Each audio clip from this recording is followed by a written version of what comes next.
আমাদের ভারপ্রাপ্ত চেয়ারম্যানের নামে যদি আর একটি কোনো মিথ্যা অপপ্রচার চালান, আপনাদের জিপ কিন্তু টেনে ছিঁড়ে দেওয়া হবে। আপনারা বলেন, এনসিপির যে 2-3 জন নেতা, তারা কি রাষ্ট্রের যদি প্রদান করা হয়, তারা কি রাষ্ট্রটা পরিচালনা করতে পারবে? তাহলে কেন আমাদের নেতাকে নিয়ে এইরকম মিথ্যাচার দিয়ে আমার নেতার সুনাম নষ্ট করতে চাচ্ছে? পারবে না। কারণ হাসিনা পৈশাসিকভাবে আমাদের যে জুলুম নির্যাতন করেছে দেশের প্রশাসন দিয়ে, তারাই পারে না আমাদের রুখতে। আর এই তো আমাদের কাছে সিম্পল, এনসিপি, জামায়াত, চরমন, এগুলো সিম্পল আমাদের কাছে, ইনশাল্লাহ। বিসমিল্লাহির রহমানির রহিম। সর্বপ্রথম জাতি এবং আমার দলের ভারপ্রাপ্ত চেয়ারম্যান জনাব তারেক রহমান সহ দলের সর্বোচ্চ নেতাকর্মীদের কাছে ক্ষমা চেয়ে নিচ্ছি এই জন্য যে আপনারা সোশ্যাল মিডিয়াতে দেখেছেন আমি ভীষণ অসুস্থ ছিলাম, ভাইরাস জ্বরে আক্রান্ত হয়েছিলাম, যার জন্য রাস্তাতে নামতে পারিনি। আজকে দুপুরের আসরের পর থেকে আমার শরীরটা কিছুটা সুস্থ, যার জন্য আমি সোশ্যাল মিডিয়া আপনাদের অনলাইনে বা সাংবাদিকদের সামনে আসতে বাধ্য হয়েছি। এই জন্য যে ঘরে বসে থাকতে পারিনি, শরীর অসুস্থর জন্য নামতেও পারিনি, যেহেতু জানেন ভাইরাস জ্বর অনেক আক্রান্ত। তো যাই হোক, আসলে আপনারা জানেন বাংলাদেশ 5ই মে 5ই আগস্ট যখন তৈরি হলো, সেটা 17 বছরের সৃষ্টি। 17 বছর বিএনপির নেতাকর্মীরা তারেক জিয়ার নেতৃত্বে আমরা সারা বাংলাদেশকে আন্দোলনমুখী করে রেখেছি। এর জন্য আমাদের বিএনপির নেতাকর্মী, শত শত নেতাকর্মী খুন, গুম, কারা নির্যাতিত হয়েছে, আমরা গুলিবিদ্ধ হয়েছি, কারা নির্যাতিত হয়েছি। তারই ধারাবাহিকতায় 5 তারিখে যেই ঘটনা ঘটার পরে, হাসিনার পতনের পরে, আমাদের মাননীয় ভারপ্রাপ্ত চেয়ারম্যান জনাব তারেক রহমান যেই বার্তা আমাদেরকে দিয়েছেন দেশ ও জনগণকে শান্তি রাখার জন্য, এই দেশ ও জনগণকে শান্তি রাখার পরে তারেক রহমান বিশ্ব নন্দিত জননেতা হয়ে বাংলাদেশে আমাদের বিএনপির যে পার্সেন্টেজটা ছিল তার থেকে দাঁড়িয়ে 99% জনসমর্থন আমাদের পক্ষে চলে এসেছে। এইটা দেখে নতুন দু একটা আবির্ভূত হওয়া কিছু নেতা, যাদের নেতৃত্বের কোনো যোগ্যতা নেই, তারা এটাকে হিংসাত্মকভাবে দেখছে। এবং আমি একটা সংগঠনের নাম বলবো, যেটা জামাত শিবির, তারা যেভাবে একটি স্লোগান বের করেছে, যেভাবে একটা মিছিল বের করেছে, গোপন মিছিল যেটাকে বলে, সেটা তারা একটা আলেম হয়ে তারা নিজেদেরকে আলেম দাবি করে। আসলে কি আমি বলবো তারা আলেম না জালেম সেটাও জানি না। কারণ একটা আলেমদের মিছিল থেকে, টুপি দাড়ি মাথায় দিয়ে মিছিল থেকে, এইভাবে একটা নেতার নামে, যিনি সর্বসময় এই দেশের জনগণের শান্তির জন্য কাজ করে যাচ্ছেন, তার কথা থেকে, তার ব্যবহার থেকে, তার আচরণ থেকে কখনোই এদেশের জনগণের বিপক্ষে যায়নি। এই দেশের জনগণকে সে শান্তির জন্য দূত হিসেবে কাজ করতেছেন। সেই নেতার নামে আমাদের ভারপ্রাপ্ত চেয়ারম্যান জনাব তারেক রহমানের বিরুদ্ধে তারা স্লোগান দিয়েছে। আমাদের এটা খুবই ন্যাক্কারজনক। আমি এটাকে আমার মন প্রাণ এবং সর্বজনীন সর্বদিক থেকে আমরা এটা তীব্র নিন্দা ও প্রতিবাদ জানাই। সেই সঙ্গে বলতে চাই, আমাদের নেতা কত যে ধৈর্যের পরীক্ষা দিয়েছেন। সেদিনকার রাত্রের পরে সকালেও যদি আমাদের নেতা নির্দেশ করতেন, তাহলেও বাংলাদেশে অনেক কিছু হয়ে যেত, কিন্তু না। আমার নেতা পূর্ব বলতেন যে এই দেশের কোনো জনগণকে ক্ষতি করা যাবে না। আমরা গুম খুনের মিথ্যা মামলার শিকার হয়েছি, কিন্তু কাউকে আমরা খুন করতে পারিনি, কোনো গাড়িতে আমরা আগুন দিতে পারিনি আমার নেতার নির্দেশের কারণে। আমরা প্রস্তুত ছিলাম যে আমরা মিথ্যা মামলা যখন খাই, গাড়ি না পুড়ে, তখন আমরা গাড়ি পরবো, আমরা আন্দোলন করে আমাদের গাড়িতে আগুন দিব বা আমরা একটা কিছু করবো। কিন্তু আমাদের নেতার নির্দেশ ছিল যে না, এগুলা করা যাবে না, কারণ এই জনগণগুলো আমার, তোমরাও আমার। অতএব আমরা কিন্তু আমার নেতার কাছ থেকে কি শিখেছি?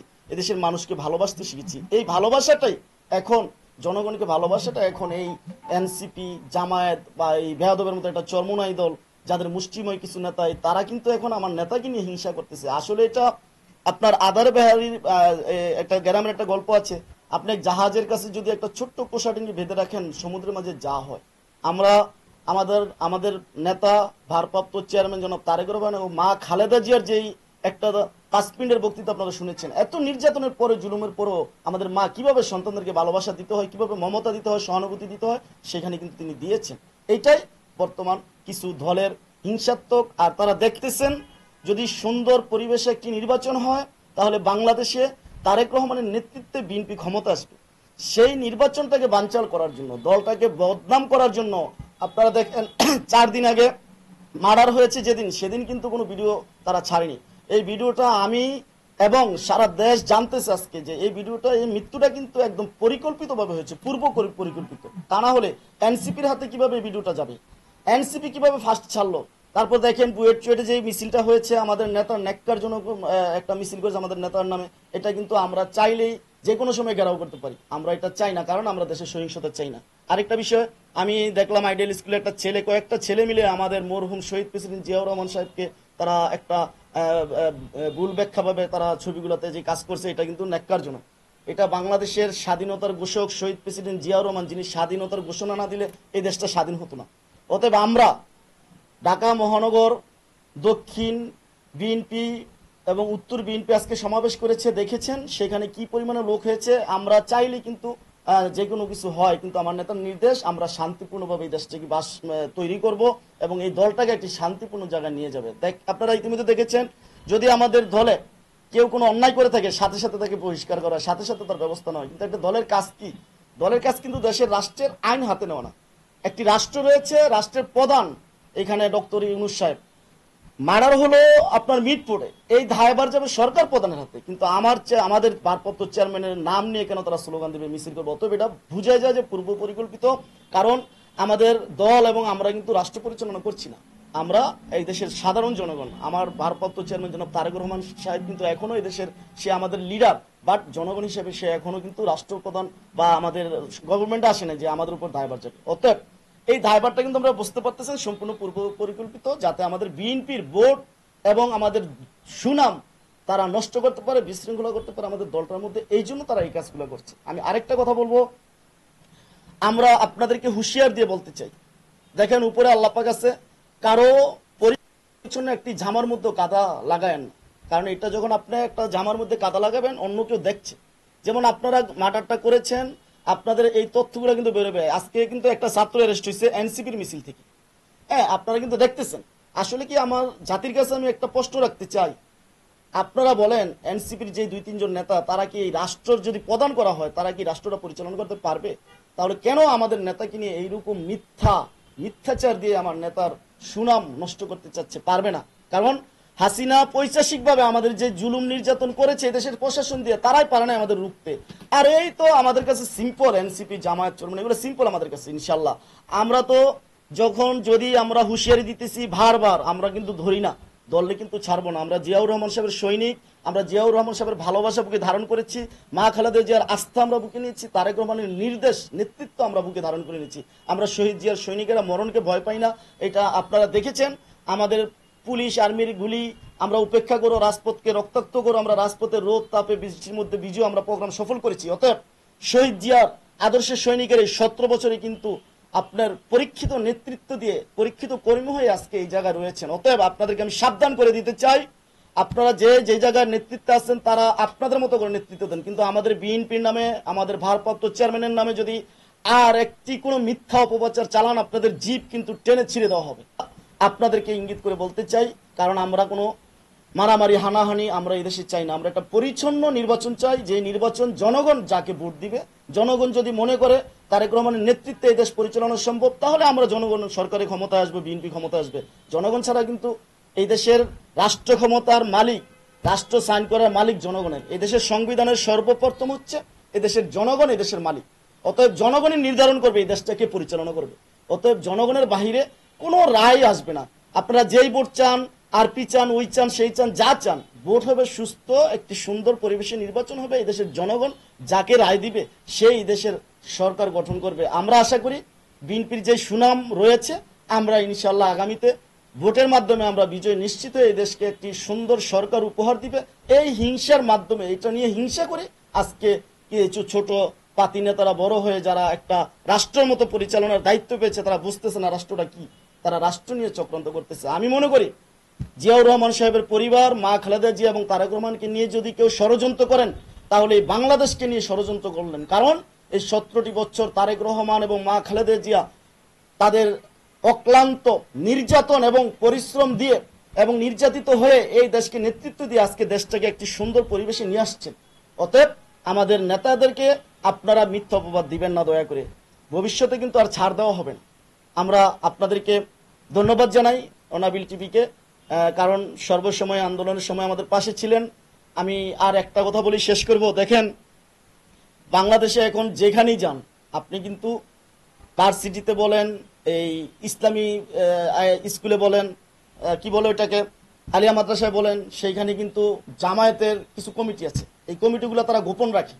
এটা তাদের কারণ কি? একটা রাজনৈতিক দলের কমিটি কিন্তু গোপন থাকতে পারে না। কারণ হচ্ছে কমিটি ওপেন হবে, কমিটির লোকেরা কাজ করবে। তারা আন্ডারওয়ার্ল্ড দ্বন্দ্বের মতো, সন্ত্রাসী বাহিনীদের মতন ট্রেনিং দেওয়া, কিভাবে মানুষকে মারতে হবে, কিভাবে রক কাটতে হবে, কিভাবে মানুষকে টর্চার সেলে নিয়ে টর্চার করতে হবে। ঠিক সেই পরিকল্পনাটা তারা বাস্তবায়ন করতে চাচ্ছে। আমি আশা করি বাংলাদেশের জনগণ সকলের প্রতি উদারত আহ্বান জানাবো, আমরা যেন জামায়াতের এই চক্রান্তে না পড়ি।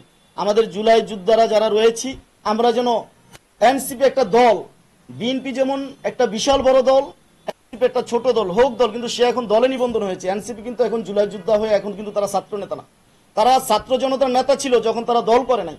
এখন তারা কোনো ছাত্র দলের মধ্যে এখন পড়ে না, কারণ তারা একটা দল করে, আমরা যেমন একটা দল করি। আপনারা যারা ছাত্র আন্দোলনে থাকেন বা যারা এই দেশকে গণঅভ্যুত্থানে আমাদের সাথে যোগ দিয়েছেন বা আমরা আপনাদের পাশে ছিলাম, আমি একটা ঘটনা টানবো। রায়েরবাগে যেদিন আমরা 3 তারিখে প্রোগ্রাম শুরু করলাম, 4 থেকে 5 জন ছাত্র ছিল, সেইখানে কিন্তু আমরা মৎস্যজীবী দলের লোক এসে 200-400 লোক আসার পরে তারপর জনগণ আসছে।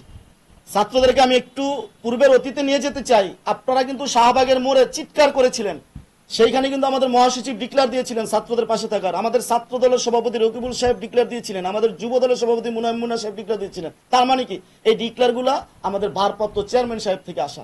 আমাদের চেয়ারম্যান সাহেব আমাদেরকে ক্লিয়ারেন্স করেছেন ছাত্রদের সাথে থাকার জন্য, এই দেশকে স্বাধীন করার জন্য। অতএব আমরা 5ই আগস্টে আপনাদেরকে সাথে নিয়ে আমরা এই দেশটাকে একটা নতুন করে স্বাধীন করেছি। অতএব আপনাদেরকে আমরা সম্মান দিয়ে আমরা চলতে চাই, রাখতে চাই। আমরা জাতির এই বাংলাদেশে একটি সর্বোচ্চ নাগরিকদের সর্বোচ্চ একটি সাপোর্টের দল। আমরা সবাইকে নিয়ে, আমাদের চেয়ারম্যান সাহেব বারবার বলেছি যে আমরা সর্বদলীয় একটি সরকার গঠন করব। আর কি চান?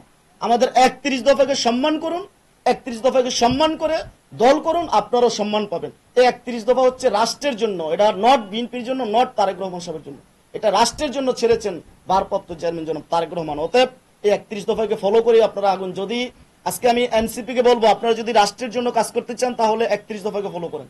হ্যাঁ, আপনার মতবিরোধ থাকতে পারে, আপনি একটা দল করেন।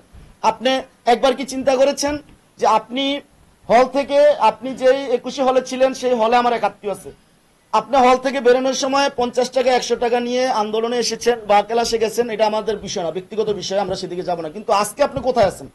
এই রক্তের বিনিময়ে, জুলাই আগস্টের রক্তের বিনিময়ে কিন্তু আপনি এখন গাড়ি মেনটেন করতেছেন, আপনি এখন ভালোভাবে চলতেছেন। অতএব আপনি নিজের দিকে তাকান, নিজেরা কিভাবে চলতেছেন। অতএব আমাদেরকে ভালো থাকতে দেন, আমাদেরকে আপনার সাদা ঘায়ের মধ্যে আমাদের ভারপ্রাপ্ত চেয়ারম্যান জনাব তারেক রহমান নিশ্চিন্তে সারা বিশ্বের মধ্যে একজন পরিচ্ছন্ন নেতৃত্ব দিয়ে সে আজকে বাংলাদেশকে এখানে দাঁড় করিয়েছেন। তিনি অনেক কিছু বছর আগে বলেছিলেন টেক ব্যাক বাংলাদেশ, আজকে সেইখানে কিন্তু তারেক রহমান সাহেব এনেছেন। অতএব আপনারা আমাদের সুনামকে নষ্ট করবেন না। ধন্যবাদ। ভবিষ্যতে যদি আর কোনো অন্যায় আমাদের সাথে করা হয় তাহলে কিন্তু আমরা কোনো ছাড় দিব না, কোনো আপোষ করব না। ধরি না, দললে কিন্তু ছাড়ি না।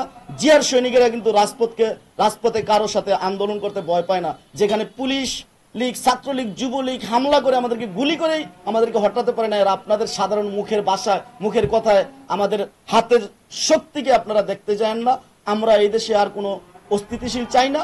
আমরা সুন্দর একটি নির্বাচনের মাধ্যমে আমরা তারেক রহমান সাহেবের নেতৃত্বে একটি সরকার, সকল দলীয় সর্বদলীয় একটি সরকার গঠন করে আমরা এই দেশটিকে সুন্দর মতন পরিচালনা করব।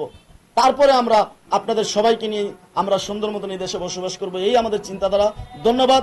শহীদ প্রেসিডেন্ট জিয়াউর রহমান জিন্দাবাদ, মা বেগম খালেদা জিন্দাবাদ, তারুণ্যের অহংকার, বিশ্বনন্দিত জননেতা, পরিচ্ছন্ন নেতৃত্ব আমাদের অহংকার, আমাদের গর্ব, যুবকদের আইকন।